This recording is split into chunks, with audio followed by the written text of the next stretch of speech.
When Karoline Leavitt took her seat for the interview, she expected a lively debate, maybe even a heated one. But what she didn't anticipate was a moment so electrifying, so utterly career-defining, that it would bring down one of television's most established hosts in a single night. And the most shocking part? It didn't happen in a carefully edited, pre-recorded segment where producers could trim out missteps or smooth over controversial moments. No, this was raw, unfiltered, and happening live, right before the eyes of millions. Karoline had been invited onto The Morning Current, a high-profile political talk show notorious for its sharp, no-holds-barred debates. Across from her sat veteran journalist Paul Danning, a man whose reputation had been built on pushing boundaries, ruffling feathers, and never, ever backing down. His interviewing style? Ruthless. His approach? More gladiator than journalist. He wasn't just there to ask questions, he was there to dominate the conversation. But this time, his opponent wasn't just another guest. She was a rising conservative firebrand, a young voice who had no intention of being steamrolled. The segment started as expected. Paul, ever the aggressor, launched into his questioning with razor-sharp precision, pressing Karoline on her views about media bias. He accused conservative outlets of spreading misinformation while defending mainstream networks like his own as the true arbiters of facts. But Karoline came prepared. With a calm yet firm demeanor, she fired back, listing instance after instance where the mainstream media had twisted narratives, omitted crucial details, or outright misled the public. The tension in the air crackled, but for a moment, it was still professional, just another fiery exchange on morning television. And then the atmosphere shifted. Paul's posture stiffened. His expression hardened. The measured journalist facade began to crack. His voice, once controlled, took on a sharp, cutting edge. He wasn't just debating anymore, he was attacking. People like you, he said, his voice tight with frustration, are exactly why this country is regressing. You push this ridiculous narrative that conservatives are being silenced, when in reality, you're the one silencing everyone else. The air in the studio turned thick with tension. A hushed silence fell. Karoline, unfazed but keenly aware of the moment's weight, held his gaze. Her posture remained poised, but her eyes burned with intensity. She had been in tough interviews before, but this was something else. She let the silence stretch just long enough before responding. Excuse me? But Paul wasn't about to back down. In fact, he doubled down. You act like free speech is under attack, he pressed, his voice rising, but what you really want is control. Your people. He stopped himself. But it was already too late. The words had been spoken, and the impact was immediate. The air became suffocating, the tension palpable.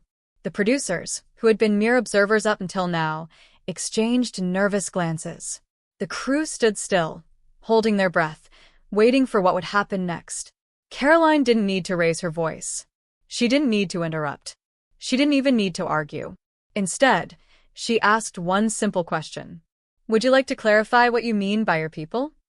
Paul's hesitation was microscopic, barely a second, but it was long enough. And the cameras? They were still rolling. The internet? It was already watching, dissecting, and amplifying every second of this exchange. Paul Danning had spent years mastering the art of controlling conversations, of steering them exactly where he wanted. But this time, he had lost the reins. The phrase "your people" wasn't just a slip of the tongue, it carried implications. And Karoline knew it. She leaned back slightly, hands folded in her lap, giving him the space to either clarify or sink deeper into the hole he had dug. Paul inhaled sharply, scrambling to recover. I meant conservatives, he said, too quickly, his words a bit too forced. People like you who promote a culture of grievance instead of progress. Karoline tilted her head. So, just to be clear, she said, voice measured, when you said your people, you were referring only to political ideology? A flicker of something crossed Paul's face. Irritation, regret, or maybe even fear. He was a seasoned media veteran. He recognized the trap. If he pushed back, he risked confirming exactly what people were already suspecting.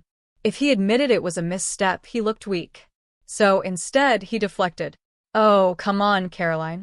Don't play the victim, he scoffed, letting out a dry chuckle. This is exactly the kind of bad faith outrage I'm talking about. You know what I meant, but instead of engaging with the real issue, you'd rather twist my words to make it about you. Karoline didn't flinch. She wasn't going to let him shift the goalposts. I don't need to twist anything, Paul. Your words speak for themselves. Silence. Thick, deafening silence. And then, Paul made the mistake that sealed his fate. You know what, he snapped. Maybe if conservatives spent less time whining about being victims and more time actually contributing to society, we wouldn't be having this conversation. A gasp rippled through the studio. A moment of realization flickered across Paul's face, but it was too late to take it back. The words were out, and there was no undoing them.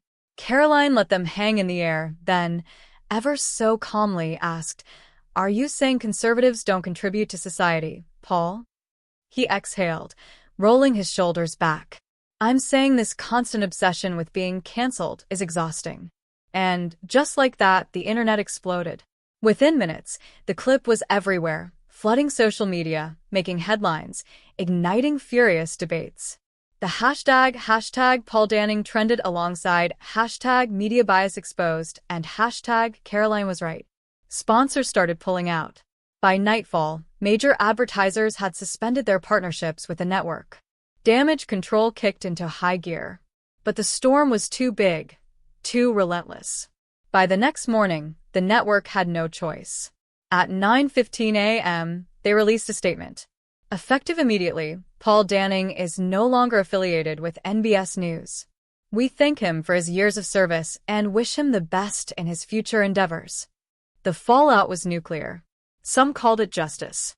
Others called it cancel culture at its worst. The media world split in two, debating whether this was accountability or censorship. And as for Karoline, she didn't have to say a word. She had changed the game. And the only question left was, who would be next?